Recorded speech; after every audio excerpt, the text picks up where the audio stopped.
ನಮಸ್ಕಾರ ಫ್ರೆಂಡ್ಸ್, ಬೆಳಗಿನ ಶುಭೋದಯಗಳು. ಏನಪ್ಪ ವಿಷಯ ಅಂತ ಅಂದರೆ, ಇವತ್ತು ಭಾರತ ದೇಶದಲ್ಲಿ ಒಂದು ಚರ್ಚೆ ಆಗ್ತಾ ಇದೆ. ಏನು? ವಾಹನಗಳು E20 ಪೆಟ್ರೋಲ್. ಸುಮಾರು ಒಂದು 6 ದಿನದಿಂದ ಸುಮ್ಮನೆ ನನಗೆ ಅನಿಸ್ತು, ಯಾಕೋ ನನ್ನ ಗಾಡಿ ಪಿಕಪ್ ಸರಿಯಾಗಿ ತಗೋತಾ ಇಲ್ಲ, ಅಥವಾ ನನ್ನ ಹಳೆ ಗಾಡಿ ಬಿಡಿ 2002 ಮಾಡಲು ಫಿಯರೋ ಬಗ್ಗೆ ಎಲ್ಲರೂ ಕೇಳಿರ್ತೀರ. ಅದೊಂಥರ ಗನ್ ಗಾಡಿ. ಓಕೆ, ನಾನೇನು ಅದ್ರ ಬಗ್ಗೆ ಹೇಳೋಕ್ಕೆ ಬಂದಿಲ್ಲ. ಇವತ್ತೇನು ಪ್ರಾಬ್ಲಮ್ ಆಗ್ತಾಯಿದೆ ಭಾರತ ದೇಶದಲ್ಲಿ? E20 petrol. ಏನಪ್ಪ E20 petrol? Simple. Ethanol 20%, petrol ಇನ್ನು 80%. ಇವೆರಡು ಮಿಕ್ಸ್ ಮಾಡಿಬಿಟ್ಟು ಈಗ ಪೆಟ್ರೋಲ್ನ ಎಲ್ಲ ಪೆಟ್ರೋಲ್ ಬಂಕಲ್ಲೂ ಕೊಡ್ತಾರೆ. ಅದೇ ಪೆಟ್ರೋಲು. ನೀವೇನೋ ಪ್ಯೂರ್ ಪೆಟ್ರೋಲ್ ತಗೊತಾ ಇದ್ದೀನಿ, ಪ್ಯೂರ್ ಪೆಟ್ರೋಲ್ ಹಾಕಿಸ್ತಾ ಇದ್ದೀನಿ ಅನ್ನೋ ಭ್ರಮೆಯಿಂದ ಹೊರಗಡೆ ಬಂದುಬಿಡಿ. ಪ್ಯೂರ್ ಪೆಟ್ರೋಲ್ ಸಿಕ್ಕೇ ಇಲ್ಲ ಬಿಡಿ, ಎಷ್ಟೋ ವರ್ಷದಿಂದನೂ ಸಿಕ್ಕಿಲ್ಲ, ಈಗಲೂ ಸಿಗೋಲ್ಲ, ಪರವಾಗಿಲ್ಲ, ಅದೇನು ತೊಂದರೆ ಇಲ್ಲ. ಅಟ್ಲೀಸ್ಟ್ ನೀವು ಪೆಟ್ರೋಲ್ ಹಾಕ್ರಯ್ಯ. ಪೆಟ್ರೋಲ್ ಇದ್ದರೆ ತಾನೇ ಗಾಡಿ ಓಡೋದು. ನೀವು E20 ಪೆಟ್ರೋಲ್ ಆಯ್ತಪ್ಪ, E20 ಪೆಟ್ರೋಲು ಒಳ್ಳೆಯದೇನೆ. ಎಥೆನಾಲ್ ಮಿಕ್ಸ್ಡ್ ಪೆಟ್ರೋಲಿಂದ ಕಾರ್ಬನ್ ಡೈಆಕ್ಸೈಡ್ ಪ್ರಮಾಣ ಕಡಿಮೆ ಆಗುತ್ತೆ. ವಾಹನದಿಂದ ಹೊರಗಡೆ ಬರೋ ಹೊಗೆನಲ್ಲಿ ಕಾರ್ಬನ್ ಡೈಆಕ್ಸೈಡ್ ಕಡಿಮೆ ಇರುತ್ತೆ. ಇದರಿಂದ ಪರಿಸರಕ್ಕೆ ಹಾನಿ ಕಡಿಮೆ ಇರುತ್ತೆ. ಇದು ನಿಮ್ಮ ಒಂದು ಅಜೆಂಡಾ ಇಟ್ಕೊಂಡು ಆಯಿತು E20 ಪೆಟ್ರೋಲ್ ತಂದಿದ್ದೀರ. E20 ಪೆಟ್ರೋಲು ಯಾರಿಗೆ ಪ್ರಾಬ್ಲಮ್ ಆಗ್ತಾಯಿದೆ? 2023 ಹಿಂದಿನ ಎಲ್ಲ ಪೆಟ್ರೋಲ್ ಇಂಜಿನ್ ಗಾಡಿಗಳು, ಅವಾಗ ಇನ್ನೂ E20 ಪೆಟ್ರೋಲ್ಗೆ ಯಾವ ಥರ ಮಾಡ್ಯುಲೇಷನ್ ಮಾಡಿ ಅಥವಾ ಇಂಜಿನ್ನಲ್ಲಿ ಏನೇನೆಲ್ಲ ಮಾರ್ಪಾಡುಗಳನ್ನ ಮಾಡಿ ಇದು ಸೆಟ್ ಆಗುತ್ತೆ ಅಂತ ಯಾರು ಏನೂ ತಲೆನೇ ಕೆಡಿಸ್ಕೊಳ್ಲಿಲ್ಲ. ಆಮೇಲಿಂದ ಹೋಗ್ಲಿ E20 ಪೆಟ್ರೋಲ್ನ ನಾವು ಕಂಡಿಡಿದ್ಬಿಟ್ಟು ಈಗ ಪೆಟ್ರೋಲ್ ಬಂಕ್ ಕೊಟ್ಬಿಟ್ಟಿದ್ದೀವಿ. 2023 ಹಿಂದೆಗಡೆ ತೊಗೊಂಡಿರೋ ಗಾಡಿಗಳ ಓನರ್ಗಳ ಗತಿ ಏನು, ಗಾಡಿಗಳ ಗತಿ ಏನು, ಅದು ಬೇಕಾಗೇ ಇಲ್ಲ. ಯಾಕೆ ಬೇಡ? ಯಾಕೆ ಕೇಳೋರಿಲ್ವಲ್ಲ? ಯಾಕೆ ಕೇಳ್ತಾರ? ನಿಮ್ಮನ್ನು ಕೇಳಲ್ಲ ಅನ್ನೋದೇ ನಿಮ್ಮ ದೊಡ್ಡ ಏನೋ ವಿಶ್ವಾಸ. ನಾವು ಹೇಳಿದ್ರೆ ಮುಗೀತು, ಯಾರು ಕೇಳಲ್ಲ ರೀ ನಮ್ಮನ್ನು ಅನ್ನೋ ಥರ ನಿಮ್ಗೇನೋ ಅನಿಸ್ಬಿಟ್ಟಿದೆಯೋ ಅಥವಾ ನನಗನ್ನಿಸ್ತಾ ಇದೆಯೋ, ನೀವು ಈ ಥರನೇ ನಡ್ಕೊತಾ ಇದ್ದೀರಾ ಅಂತ ನನಗನ್ನಿಸ್ತಾ ಇದೆ. ಆಯಿತಾ? E20 petrol. ಇವಾಗ ನಿಮಗೆ ಬೈಕ್ ಲವರ್ಸ್ ತುಂಬ ಇದ್ದಾರೆ. ಬೈಕ್ ಲವರ್ಸ್ ಇದ್ದಾರೆ, ಕಾರ್ ಲವರ್ಸ್ ಇದ್ದಾರೆ. ಪೆಟ್ರೋಲ್ ಇಂಜಿನ್ನೇ ಬೇಕು ಅಂತ ತಗೋತಾರೆ. ಈಗ ಡೀಸೆಲ್ ಇಂಜಿನ್ನ ಅತಿಯಾಗಿ ಯಾರೂ ತೊಗೊಳ್ಳಲ್ಲ. ಈಗ ಕಮರ್ಷಿಯಲ್ ಆಗಿ ಲಾಂಗ್ ಡ್ರೈವ್ ಹೋಗೋರು ಇದಕ್ಕೆಲ್ಲ ಡೀಸೆಲ್ ಇಂಜಿನ್ ಆಗುತ್ತೆ. ಬಟ್ ಮನೆ ಅಂದರೆ ತುಂಬ ಕುಟುಂಬಗಳು ಮೊದಲು ಸೆಲೆಕ್ಟ್ ಮಾಡೋದೇ ಪೆಟ್ರೋಲ್ ಇಂಜಿನ್ ಕಾರ್ಗಳನ್ನ. ಇಲ್ಲಿವರೆಗೂ ನಿಮಗೆ ಇತಿಹಾಸ ಗೊತ್ತು, ಮಾರುತಿ 800 ಬಂದಾಗಿಂದನೂ ಪೆಟ್ರೋಲ್ ಇಂಜಿನ್ ಅಂದರೆ ಸ್ಮೂತ್ ಇಂಜಿನ್ನು, ಸೌಂಡ್ ಬರಲ್ಲ, ಚೆನ್ನಾಗಿರುತ್ತೆ ಓಡಿಸೋದಕ್ಕೆ. ಅದೇ ಥರ ಒಂದು ಭಾರತೀಯರ ಮೈಂಡ್ ಸೆಟ್ಟಾಗಿ ಇಲ್ಲಿವರೆಗೂ ಪೆಟ್ರೋಲ್ ಇಂಜಿನ್ ತೊಗೋತಾರೆ ಅಲ್ವಾ? ಈ 2023 ಆದಮೇಲೆ ಬಂದಿರೋ ಪೆಟ್ರೋಲ್ ಇಂಜಿನ್ಗಳ್ದು ಏನು ತೊಂದರೆ ಇಲ್ಲ, ಏನೂ ತೊಂದರೆ ಇಲ್ಲ. BS6 ಆರಾಮಾಗಿ ಹೋಗ್ತಾ ಇದೆ. ಅವ್ರಿಗೋಸ್ಕರ ನಾನು ಹೇಳ್ತಾ ಇಲ್ಲ ಇಲ್ಲಿ. ಅದರಿಂದ ಹಿಂದೆ ತೊಗೊಂಡಿದ್ದೀರಲ್ಲ, 2021ನಲ್ಲಿ ತೊಗೊಂಡಿದ್ದೀರ, 22ನಲ್ಲಿ 23ನಲ್ಲೇ ತೊಗೊಂಡ್ಬಿಟ್ಟಿರ್ತೀರ, ಗೊತ್ತಿರಲ್ಲ ಪಾಪ. ಏನು ನೆಕ್ಸ್ಟ್ ನಡೆಯುತ್ತೆ ಅನ್ನೋದೇನು ಗೊತ್ತೇ ಆಗ್ತಾಯಿಲ್ಲ ಬಿಡಿ. ಅದು ಹಂಗೆ ನಡೀತಾ ಇರೋದು ಇವಾಗ ಇಂಡಿಯಾದಲ್ಲಿ. ಮುಂದಕ್ಕೆ ಏನು ಅನ್ನೋದು ಗೊತ್ತಿಲ್ಲ. ಆಯ್ತಪ್ಪ, ಇವಾಗ E20 ಪೆಟ್ರೋಲ್ನ ಬಿಟ್ಟರು, ಇವಾಗ ಪ್ರಾಬ್ಲಮ್ ಆಗ್ತಾಯಿದೆ. ಒಂದು ಸೊಲ್ಯೂಷನ್ ಅಂತ ಹೇಳ್ಬೋದಾ? ಏನು ಸೊಲ್ಯೂಷನ್ ಅಂತ ಅಂದರೆ, ನಾನೇನು ದೊಡ್ಡ ಮೇಧಾವಿ ಅಲ್ಲ. ನಿಮಗೆ ಪ್ರತಿ ಬಂಕಲ್ಲೂ 2 ಗನ್ಗಳಿರುತ್ತೆ, ಎಲ್ಲ ಇರುತ್ತೆ ಅಲ್ವಾ? ನೀವಲ್ಲಿ ಆರಾಮಾಗಿ ಬಿಡ್ಬೋದಲ್ಲ. E20 ಪೆಟ್ರೋಲ್ ಈ ಕಡೆ ಇದೆ, ಈ ಕಡೆ ನಾರ್ಮಲ್ ಪೆಟ್ರೋಲ್ ಇದೆ. ಇಲ್ಲಿ ನೋಡಪ್ಪ, ನಾರ್ಮಲ್ ಪೆಟ್ರೋಲು ಒಂದು ಸ್ವಲ್ಪ ರೇಟ್ ಜಾಸ್ತಿ. ಅದೇ ಈಗ ಟೆನ್ಷನ್ ಆಗಿರೋದು. ಈ ರೇಟ್ ಜಾಸ್ತಿ ಅಂತಿದ್ದಂಗೆ ತಲೆ ಕೆಡಿಸ್ಕೊಬಿಡ್ತಾರೆ ಜನ ಅನ್ನೋದಕ್ಕೋಸ್ಕರನ E20 ಪೆಟ್ರೋಲ್ ನನಗೆ ಕ್ಯಾರಿ ಮಾಡ್ತಾಯಿದ್ದೀರಾ? ಈಗೇನಾದರೂ ನೀವು ನಿಜವಾಗ್ಲೂ ಪ್ಯೂರ್ ಪೆಟ್ರೋಲ್ ಹಾಕಬೇಕು ಅಂತಂದರೆ 150 ದಾಟ್ಬಿಡುತ್ತೆ ಅಂತ ಅಂದ್ಕೊಂಡಿದ್ದೀನಿ ನಾನು, ಗೊತ್ತಿಲ್ಲ. ಆದರೂ ಹೇಳ್ತಾ ಇರೋದು, ಈಗ E20 ಸೇರಿಸಿ ನೀವು ಈ 20% ಎಥೆನಾಲ್ ಸೇರಿಸಿ ನೀವು 111 ರೂಪಾಯಿ 110 ರೂಪಾಯಿಗೆ ಬಿಡ್ತಾ ಇದ್ದೀರಾ ಅಂದರೆ, ಒರಿಜಿನಲ್ ಪೆಟ್ರೋಲ್ 20% ಅಂದರೆ ನೀವು ಆಟೋಮೆಟಿಕಲಿ 130 ರೂಪಾಯಿ 140 ರೂಪಾಯಿ ಆಗುತ್ತೆ ಅಂತಲೇ ಅರ್ಥ. ಅದು ಆ ಕ್ಯಾಲ್ಕುಲೇಷನ್ ಮೇಲೆ ಹೇಳ್ತಾ ಇದ್ದೀನಿ. ಇವಾಗ ಎಥೆನಾಲ್ನ ರೆಡಿ ಮಾಡಿಬಿಟ್ಟಿದ್ದೀರಾ. ಎಥೆನಾಲಿಂದ ನಮ್ಮ ರೈತರಿಗೆಲ್ಲ ತುಂಬ ಯೂಸ್ ಆಗುತ್ತೆ, ಕಬ್ಬು ಬೆಳೆಗಾರರಿಗಂತೂ ತುಂಬ ಯೂಸ್ ಆಗುತ್ತೆ. ಅದೆಲ್ಲ ಸಂತೋಷದ ವಿಷಯನೇ. ನಾನು ಎಥೆನಾಲ್ನ ಪೆಟ್ರೋಲ್ ಜೊತೆ ಮಿಕ್ಸ್ ಮಾಡಿ ಗಾಡಿಗಳಿಗೆ ಯಾಕೆ ಹಾಕ್ತಾ ಇದ್ದೀರಾ ಅಂತ ಏನು ಕೇಳ್ತಾ ಇಲ್ಲ. ನೀವು 2023 ಹಿಂದೆ ಇಟ್ಕೊಂಡಿರ್ತಾರಲ್ಲ, ಸುಮಾರು ವರ್ಷದಿಂದ 15 ವರ್ಷದಿಂದ 10 ವರ್ಷದಿಂದ ಗಾಡಿಗಳನ್ನ ಇಟ್ಕೊಂಡಿದ್ದಾರಲ್ವ ಪೆಟ್ರೋಲ್ ಇಂಜಿನ್ಗಳು, ಏನು ಪ್ರಾಬ್ಲಮ್ ಬರೋಲ್ಲ, ತುಂಬ ಎಮಿಷನ್ ಏನು ಬರೋಲ್ಲ, ಪೆಟ್ರೋಲ್ ತುಂಬ ಏನು ಅಂತ ತೊಂದರೆ ಆಗಲ್ಲ ಅಲ್ವಾ? ಅವ್ರಿಗೇನಪ್ಪ ಹೇಳ್ತಾ ಇದ್ದೀರಾ? ಅವ್ರಿಗೋಸ್ಕರ ಏನು ಸೊಲ್ಯೂಷನ್ ಕಂಡುಹಿಡ್ದಿದ್ದೀರಾ? ನನಗನ್ಸಿದ್ದು ಇಷ್ಟೇ, ನೀವು ಆರಾಮಾಗಿ ಬಂಕಲ್ಲೇ ಕೊಡಿ, 2 ಪೆಟ್ರೋಲ್ ತರಿಸಿ. E20 ಪೆಟ್ರೋಲು ಇರಲಿ, ಇದು ಇರಲಿ. ಇವತ್ತೆಲ್ಲ ನಾಳೆ ಹೋಗ್ತಾ E20 ಪೆಟ್ರೋಲ್ನೇ ನೀವು ಕ್ಯಾರಿ ಮಾಡ್ಕೊಂಡು ಹೋಗ್ಬೋದು. ಒಂದೇ ಸರಿ ನೀವು ಕೇಂದ್ರ ಸರ್ಕಾರದಿಂದ ತೆಗ್ದಿದ್ದೆ E20 ಪೆಟ್ರೋಲ್ ಇದೆ ರೀ ನಮ್ಮ ಹತ್ರ, ನೀವು ಹಾಕಿಸ್ಕೊಬೇಕು, ಓಡಾಡಬೇಕು, ಪ್ರಯೋಗ ಮಾಡಿಬಿಡ್ಬೇಕು, ನಾವು ಓಡಿಸ್ಕೊಂಡು ಹೋಗ್ಬಿಡ್ಬೇಕು. ಈಗ ಭಾರತ ದೇಶದಲ್ಲಿ ತುಂಬ ಜನ ಎಲ್ಲ ಶ್ರೀಮಂತರಿಲ್ಲ. ಶ್ರೀಮಂತಂಗೆ ಯೋಚನೆ ಇರಲ್ಲ, ಅವ್ನಿಗೆ ಎಷ್ಟು ಪೆಟ್ರೋಲ್ ಹಾಕ್ಸ್ತಿದ್ದೀವಿ ಅಂತಲೇ ಅವ್ನು ನೋಡೋಕೆ ಹೋಗಿರಲ್ಲ. ಶ್ರೀಮಂತನ ಕತೆ ಬೇರೆ. ತೀರಾ ಬಡವರು ಪೆಟ್ರೋಲ್ ಹಾಕ್ಸೋಕೆ ಹೋಗಿರಲ್ಲ, ಗಾಡಿನೇ ಇರಲ್ಲ, ಅವ್ರ ಕತೆ ಬೇರೆ. ಈ ಮಧ್ಯಮ ವರ್ಗದವ್ರು ಇದ್ದಾರಲ್ಲ, ಈ ಮಿಡ್ಲ್ ರೇಂಜು, ಇವರು 6ಕ್ಕೂ ಹೋಗೋಕ್ಕಲ್ಲ, 3ಕ್ಕೂ ಇಳಿಯೋಕ್ಕಾಗಲ್ಲ. ಮರ್ಯಾದೆ ಅಂತ ಅಂದ್ರೇ ಉಳಿಸ್ಕೋಬೇಕು, ಇದ್ರ ಪ್ರಕಾರ ಬದುಕ್ತಿರೋರು. ಆಯಿತು, ಆಸೆ ಎಲ್ಲರಿಗಿರತ್ತೆ, ಓಕೆ, ಇನ್ನು ಎಷ್ಟು ವರ್ಷ ಬದುಕ್ತೀವ್ರಿ, ಬದುಕೋದೆ ಎಷ್ಟು ವರ್ಷ, ಅಷ್ಟರಲ್ಲಿ ಏನೋ ಒಂದೆಲ್ಲ ತಗೊಳ್ಳೋಣ, ನಾವು ಏನೋ ಒಂದು ಮಾಡೋಣ ಅಂತ ಎಲ್ಲರ ಮನಸ್ಸಲ್ಲಿರುತ್ತೆ. ಒಂದು ಪೆಟ್ರೋಲ್ ಇಂಜಿನ್ ಕಾರ್ ತೊಗೊಂಡಿರ್ತಾರೆ ಅಥವಾ ಬೈಕ್ ತೊಗೊಂಡಿರ್ತಾರೆ. ಈಗ ಅವ್ರ ಕತೆ ಏನು, ಹೋಗ್ತಾ ಇರೋದ ಸರ್ವಿಸ್ಗೆ? ಮಿಡ್ಲ್ ಕ್ಲಾಸ್ ಅವ್ರು ಅಷ್ಟೊಂದು ಸರಿ ಸರ್ವಿಸ್ ಮಾಡ್ಸೋಕ್ಕಾಗತ್ತಾ? ಆಮೇಲಿಂದ ಈ ಗಾಡಿಗಳು, ಟೂ ವೀಲರ್ ಅವರು ಅಷ್ಟೇ, ಟೂ ವೀಲರ್ ಅವ್ರು ತೊಗೊಂಡು, ಒಬ್ಬ ಟೂ ವೀಲರ್ ತೊಗೊಂಡು ಓಡಾಡ್ತಾ ಇದ್ದಾನೆ ಅನ್ನೋ ಮಿಡ್ಲ್ ಕ್ಲಾಸ್, ಅವ್ನು ಕಾರ್ ತೊಗೊಳಕ್ಕಾಗಿಲ್ಲ ರೀ. ಅದೇ ತಾನೇ, ಈ ಟೂ ವೀಲರಲ್ಲೇ ಓಡಾಡ್ತಾ ಇದ್ದಾನೆ ಅನ್ನೋನಿಗೆ ನೀವು ಈ E20 ಪೆಟ್ರೋಲ್ ಹಾಕ್ಬಿಟ್ಟು ನಿನ್ನ ಮಾತಿಗೆ ಮುಂಚೆ ಅಲ್ಲೆಲ್ಲೋ ನಿಂತೋಗ್ಬಿಡ್ಬೇಕಾ? ಏನು ಮೊಬೈಲ್ ಇದೆ, ಯಾರಿಗೋ ಫೋನ್ ಮಾಡ್ಕೊಂಡು ಕರ್ಸ್ಕೋತಾರೆ ಅಂತನಾ? ಹಂಗಲ್ಲ ಇದು. ನೋಡಿ, ಅವನು ಒಬ್ಬ ಸ್ವಾವಲಂಬನೆಯಲ್ಲಿ ಬದುಕ್ತಾ ಇದ್ದಾನೆ ಅಂತಂದರೆ ಅವ್ನಿಗಿರೋ ಒಂದು ಗಾಡಿ ಆಗಿರ್ಬೋದು, ಅವ್ನು ನೀಟಾಗಿ ಮೇಂಟೆನೆನ್ಸ್ ಮಾಡಿರೋದು ಕಾರಣ ಏನು?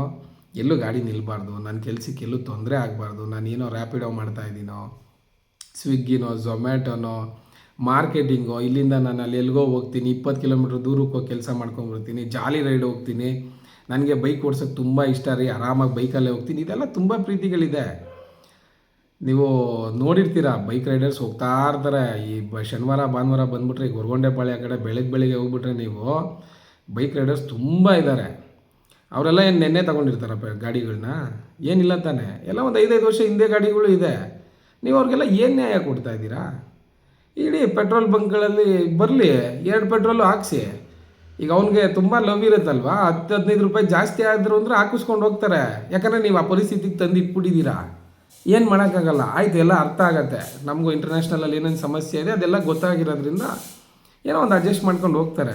ಬಟ್ ನೀವು ಗಾಡಿನೇ ಹಾಳು ಮಾಡಿಬಿಟ್ರೆ, ನಾನು ಹಾಕ್ಸೋ 100 ರೂಪಾಯಿ 120 ರೂಪಾಯಿ ಪೆಟ್ರೋಲ್ಗೆ 1 ಲಕ್ಷಾಂತರ ರೂಪಾಯಿ ಕೊಟ್ಟಿರೋ ಗಾಡಿ ಹಾಳಾಗ್ಬಿಡುತ್ತೆ ಅಂತ ಅಂದರೆ ಎಲ್ಲಿಂದ ಅರ್ಥ? ಇಂಜಿನ್ ಸೀಸೇ ಆಗಿಬಿಡ್ತು ಅಂತ ತಿಳ್ಕೊಳ್ಳಿ. ಏನು ಮಾಡೋದು? ಯಾರನ್ನು ಕೇಳೋದು? ಈ ಎಥೆನಾಲ್ ಪೆಟ್ರೋಲ್ ಬಗ್ಗೆ ಮಾತಾಡೋಣ ಇವಾಗ. ಏನು ಎಥೆನಾಲ್ ಎಲ್ಲಿಂದ ತಯಾರಾಗತ್ತೆ, ಅದಕ್ಕೆ ಎಷ್ಟು ನೀರು ಖರ್ಚಾಗತ್ತೆ, ಅದೆಲ್ಲರಿಗೂ ನೀವು ಈಗ ಸರ್ಚ್ ಮಾಡಿದ್ರೆಲ್ಲ ಸಿಕ್ಬಿಡತ್ತೆ ಬಿಡಿ. ನಾನು ಮಾಹಿತಿ ಕೊಡಲೇಬೇಕು ಅಂತ ಏನಿಲ್ಲ. ನಾನಿವಾಗ ಕೇಳ್ತಾ ಇರೋದೇನು ಅಂತಂದರೆ, ನೀವು ಯಾಕೆ ಈ ಥರ ಮಾಡ್ತಾಯಿದ್ದೀರಾ? ನೋಡಿ, ಕೇಂದ್ರ ಸರ್ಕಾರದವರು ಇದನ್ನೆಲ್ಲ 10 ನಿಮಿಷಕ್ಕೆ ಜಾರಿಗೆ ತರ್ಬೋದು. ಏನಪ್ಪ 25,000 ಲೀಟ್ರ್ ಹಾಕ್ಸ್ಕೊಂಬಿಟ್ಟವನೇ, ಅವ್ನು ಪೆಟ್ರೋಲು ಎಲ್ಲ ಖಾಲಿ ಆದಮೇಲೆ ಎಷ್ಟೊತ್ತು ರೀ? 2 ದಿನದಲ್ಲಿ ಖಾಲಿ ಆಗಿಬಿಡುತ್ತೆ ಪೆಟ್ರೋಲ್ ಬಂಕಲ್ಲಿ ಅಲ್ವಾ? ನೀವು ಆರಾಮಾಗಿ ನೋಡಿ, ಪೆಟ್ರೋಲ್ನ ಕೊಟ್ಟು ನೋಡಿ ಹಾಕಿಸ್ಕೋಬೋದಲ್ವ? ಇಲ್ಲಾಂದರೆ ನಿಮ್ಮ ಮಾರ್ಗ ಇದ್ದೇ ಇದೆಯಲ್ಲ, E20 ಮಾಮೂಲಿ ಮಿಕ್ಸ್ ಮಾಡಿ ಅದನ್ನೇ ಮಾರಿ. ಅಟ್ಲೀಸ್ಟ್ ಹಳೆ ಗಾಡಿ ಇರೋರಿಗೆ ಒಂದು ಕಾನ್ಫಿಡೆಂಟ್ ಬೇಕಲ್ವ? ನನ್ನ ಗಾಡಿ ಹೋಗುತ್ತಪ್ಪ ಮೈಸೂರು, ಆಯಿತು ಮೈಸೂರಿಗೆ ಹೋಗ್ತಾ ಇದ್ದೀನಿ, 20 ಕಿಲೋಮೀಟ್ರ್ ಮೈಲೇಜ್ ಬರ್ತಾಯಿದೆ, ತೊಗೊಂಬಂದ್ಬಿಟ್ಟು E20 ಪೆಟ್ರೋಲ್ ಹಾಕ್ತಿದ್ದಂಗೆ 16 ಕಿಲೋಮೀಟ್ರ್ ಮೈಲೇಜ್ ಬಂದುಬಿಟ್ರೆ, ನೀವೇನು ಒಂದು 120 ಕಿಲೋಮೀಟ್ರ್ ಹೋಗ್ತೀರಾ ಅಂತ ಅಂದರೆ ನಿಮಗೆ 5 ಕಿಲೋಮೀಟ್ರ್ 1 ಲೀಟ್ರ್ ಪೆಟ್ರೋಲೇ ಎಕ್ಸ್ಟ್ರಾ ಹಾಕಿಸ್ಬೇಕು.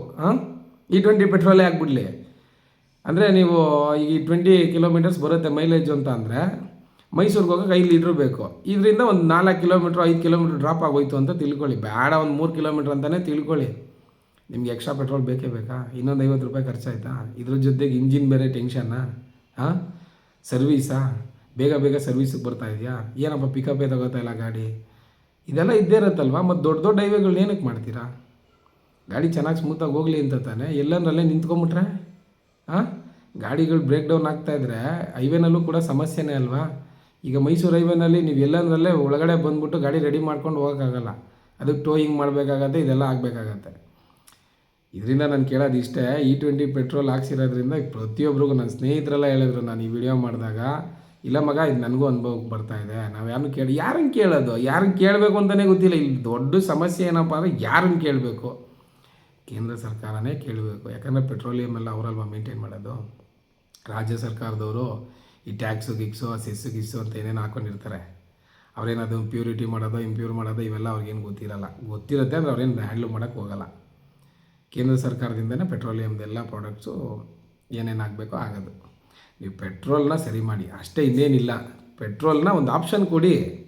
ಇಷ್ಟು ಬಿಟ್ಟರೆ ಇನ್ನೇನು ಮಾಡೋಕ್ಕಾಗಲ್ಲ. ನೀವು E20 ಪೆಟ್ರೋಲ್ನ ನಿಲ್ಲಿಸ್ಬಿಟ್ರಿ ಅಂತ ಅಂದರೆ 140 ರೂಪಾಯಿ ಹಾಕ್ಕೊಂಡು ಎಲ್ಲರೂ ಓಡಿಸಲ್ಲ. ಈಗ ಆಯ್ತು 2023 ಸುಮಾರು ಗಾಡಿಗಳು ಬಂದಿದೆ, ರೋಡಲ್ಲಿದ್ದಾವೆ, ತಗೋತಾ ಇದ್ದಾರೆ, ನಡೀತದೆ. ಇನ್ನು ಮುಂದಕ್ಕೂ ನಡ್ಕೊಂಡು ಹೋಗೋದು E20 ಪೆಟ್ರೋಲೇ ಕ್ಯಾರಿ ಆಗಲಿ, ಯಾಕಂದರೆ ಅದು ಪರಿಸರಕ್ಕೆಲ್ಲ ಒಳ್ಳೆಯದು ಅನ್ನೋದು ಎಲ್ಲ ಹೇಳಿದ್ದಾರೆ. ಓಕೆ, ಅದೇನು ತೊಂದರೆ ಇಲ್ಲ. ಬಟ್ ನೀವು ಹಳೆ ಗಾಡಿಗಳಿಗೂ ಏನೋ ಒಂದು ನ್ಯಾಯ ಕೊಡಬೇಕಲ್ವೇನ್ರಿ? ಹೊಸ್ದಾಗಿ ಒಂದು ಮಗು ಹುಟ್ಟಿದೆ, ಆ ಮಗುನ ಚೆನ್ನಾಗಿ ನೋಡ್ಕೊಳ್ಳೋಣ, ಅದು ಓಕೆ. ಹಂಗನ್ಬಿಟ್ಟು ಹಳಬ್ರನ್ನ ಏನು ಮಾಡೋದು ಅಲ್ವಾ? ಅದನ್ನು ಹೇಳ್ತಾ ಇರೋದಷ್ಟೇ. ನೀವು ಎಲ್ಲರನ್ನೂ ಒಂದು ಮೇಂಟೈನ್ ಮಾಡ್ಕೊಂಡು ಹೋಗ್ಬೇಕಾಗತ್ತೆ. ಸರಿ, ಈಗ ಆಗಿದೆ. ನಾನು ಇದರಿಂದ ಈ ವಿಡಿಯೋ ಮಾಡಿದ್ದೇನಕ್ಕೆ ಅಂತ ಅಂದರೆ E20 ಪೆಟ್ರೋಲಿಂದ ಏನೆಲ್ಲ ಪ್ರಾಬ್ಲಮ್ ಆಗ್ತಾಯಿದೆ ಅನ್ನೋದು. ಪ್ರಾಬ್ಲಮ್ ಆಗ್ತಾನೇ ಇದೆ. ಇವಾಗ ಇಂಧನ ಕ್ಷಮತೆಗಳಂತೂ ಕಡಿಮೆ ಆಗ್ತಾನೇ ಇದೆ. ನಮ್ಮ ಈ 2 ವೀಲರ್ ಲವರ್ಸ್ಗಂತೂ ಈ ಗಾಡಿ ಹೋಗ್ತಾ ಇರ್ಬೇಕಾದ್ರೆ ನಾನು ಜರ್ಕ್ ಹೊಡೀತು ಅಂದರೆ ಠಗ್ ಅಂದಂಗೆ ಆಗುತ್ತೆ ಅಲ್ವಾ? ಅದೊಂದು ಇಂಪಾರ್ಟೆಂಟ್. ಆಮೇಲೆ ನೀವೊಂದು ಕಾನ್ಸ್ಟೆಂಟ್ 80 ಸ್ಪೀಡಲ್ಲಿ ಹೋಗ್ತಾ ಇರ್ತೀರಾ ಅಂತ ತಿಳ್ಕೊಳ್ಳಿ. ಇದ್ದಕ್ಕಿದ್ದಂಗೆ ನಿಮ್ಮ ಕಾರ್ಬೇಟ್ರ್ ಕೈ ಕೊಟ್ಟರೆ ಹಿಂದೆಗಡೆನೂ ಗಾಡಿ ಬರ್ತಾ ಇರುತ್ತಲ್ವಾ, ಅದು ಅಪಘಾತಗಳಿಗೆ ಕಾರಣ ಆಗ್ಬಿಡುತ್ತಲ್ವ. ಟಕ್ಕಂತ ನಿಂತೋಗ್ಬಿಡೋದು, ಅಥವಾ ಮಧ್ಯದಲ್ಲಿ ಹೋಗ್ತಾ ಇರ್ತೀವಿ, ಎಲ್ಲ ಸೈಡಲ್ಲೇ ಹೋಗ್ತಾ ಇರಲ್ಲ.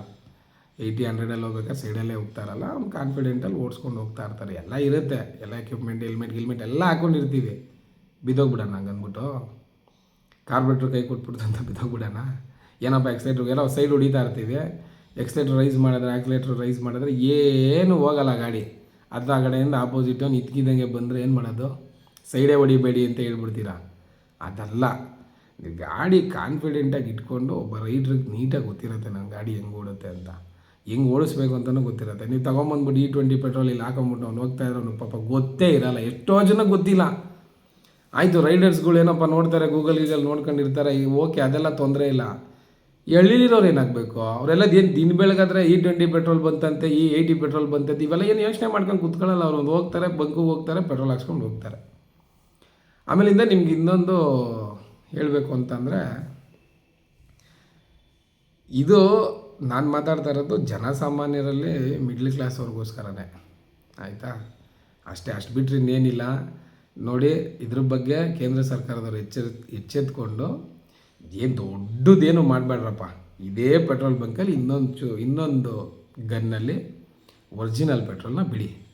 ಶೆಲ್ಲಲ್ಲಿ ಜಾಸ್ತಿ ದುಡ್ಡಿದೆ, ಹಾಕಿಸ್ಕೊತಾ ಇಲ್ವಾ? ನಯಾರಾದಲ್ಲಿ ಜಾಸ್ತಿ ಇದೆ, ಹಾಕಿಸ್ಕೊತಾ ಇಲ್ವಾ?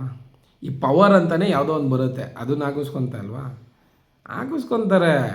ನೀವು ಜನರು ಹಿಂಗೆ ಬದುಕಲಿ ಅಂತ ನೀವು ಡಿಸೈಡ್ ಮಾಡೋಕ್ಕೆ ಹೋಗಬೇಡಿ.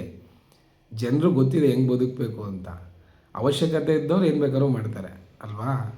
ನೀವೆಲ್ಲ ಡಿಸೈಡ್ ಮಾಡ್ಕೊಂಡು ಕೇಂದ್ರ ಸರ್ಕಾರದವ್ರು ಏನು ಆಯ್ತಪ್ಪ ಇದು ಹಿಂಗೆ ಮಾಡಿಬಿಟ್ಟಿದ್ದೀನಿ, ಅಟ್ಲೀಸ್ಟ್ ನೀವು ಕೇಳ್ಬೋದಲ್ವ, E20 ಪೆಟ್ರೋಲ್ ಈ ಥರ ಪ್ರಾಬ್ಲಮ್ ಆಗುತ್ತೆ, ಅದೆಲ್ಲ ಏನೂ ಇಲ್ಲವೇ ಇಲ್ಲಪ್ಪ. ಏನೋ ನಡೀತಾ ಇದೆ, ನಾನು ಹಿಂಗೆ ಕೊಡ್ತಾ ಇದ್ದೀನಿ, ನೀನು ಹಿಂಗೆ ತೊಗೋಬೇಕು ಅಷ್ಟೇ, ನಿನ್ಗಿನ ಪರಿಸ್ಥಿತಿನೇ ಇಲ್ಲ ಅನ್ನೋ ಥರ ನಿರ್ಧಾರ ಮಾಡಿಬಿಟ್ಟು E20 ಪೆಟ್ರೋಲ್ ಬಿಟ್ಬಿಟ್ಟಿದ್ದೀರ. ನೋಡೋಣ ಏನಾಗತ್ತೆ ಅಂತ. ಇಡೀ ಭಾರತದಾದ್ಯಂತ ಇದ್ರ ಬಗ್ಗೆ ತುಂಬ ಚಾನಲ್ಗಳಲ್ಲಿ ಮಾತಾಡಿದ್ದಾರೆ. ನಾನು ಕೂಡ ಮಾತಾಡಬೇಕು ಅನ್ನಿಸ್ತು, ಮಾತಾಡಿದ್ದೀನಿ. ನಿಮ್ಗೆ ಇಷ್ಟ ಆಗಿದರೆ ಲೈಕ್ ಮಾಡಿ, ಕಮೆಂಟ್ ಮಾಡಿ, ಶೇರ್ ಮಾಡಿ. ಬಾಯ್.